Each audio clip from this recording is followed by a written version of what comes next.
Lots of you have questions on what size do we cut the fabric to make the mini bag.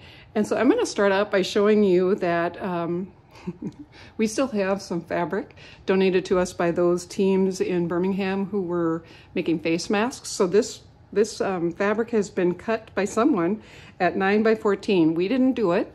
They were donated to us. We have a nice little stash of these.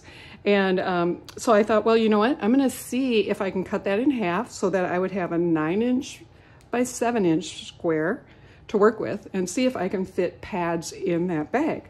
So the first thing you're going to do is cut that in half, which I did before making the video. So I have 2 rectangles right now that are 9-inch by 7-inch. A little bit skimpy on this one, but we'll see how it works out, right? Always worth a try. So cut them apart, and then after you've cut them apart, if you watch the other videos that I did, you're going to serge around the outside. I recommend turning your blade off because this is a real minimal cut. 9 by 7, right? Very small. Don't cut any away. We want all of it. And then always take that tail that you have from your serger and tie a knot. And then once you've got that knot tied right down there, you're going to just trim this off on the north side. My grandpa would say on the north side of that knot, you're going to cut it off.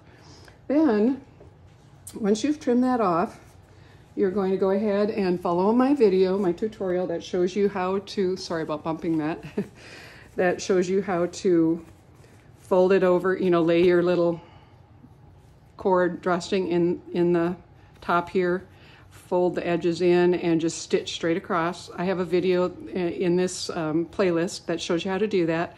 Now, I actually used a comfort strip on this one. We have a good supply of those, so if you like white and black, I've really got a lot of those. Let me know and I'll get you a bag full of them if you're making these for us. Sorry, distracted by the clutter. All right, so on this one, I turned it over, and let me measure how far that turnover is, how deep. It's definitely a generous 1 inch. And I stitch, you will not be able to see it because I use black thread, but I stitched right alongside this serging thread.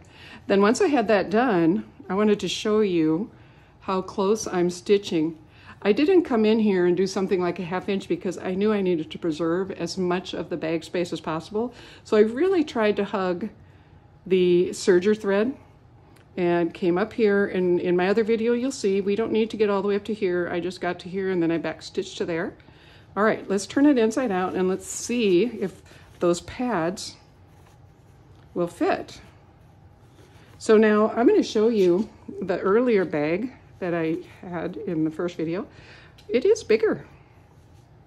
So I'm guessing this one, let's see, it was probably cut at 11 by 7. Not a necessity, just what we had. So this actually had been, came from another project, and we cut those rectangles in half, and this is what it ended up as. So it's not completely fussy. Just don't get too big. Too big is a problem, because then you're just using up unnecessary space in the missionary suitcase. So here we've got our pads. Because I've got a smaller bag, I'm gonna roll them like that. Maybe I don't even need to, I don't know. We're gonna find out. Look at that. Plenty of room. I maybe didn't even need to roll them, but there we go. So I'm gonna just say, I think minimum, you're gonna want 9 by 7. I don't see a lot of room in here, you know, definitely not this direction around. We definitely need that 7-inch side to side, or I guess that's 9-inch side to side. And then the 7-inch, I guess if you were stuck with 6.5, you might be able to squeeze by, but why? So the answer to the question, how big should I cut my rectangles? Anything from 9 by 7 up to, what did we say, 11 by 7? Yeah, up to 11 by 7. Don't get much bigger than that though. And then you'll have a very successful project. Thank you.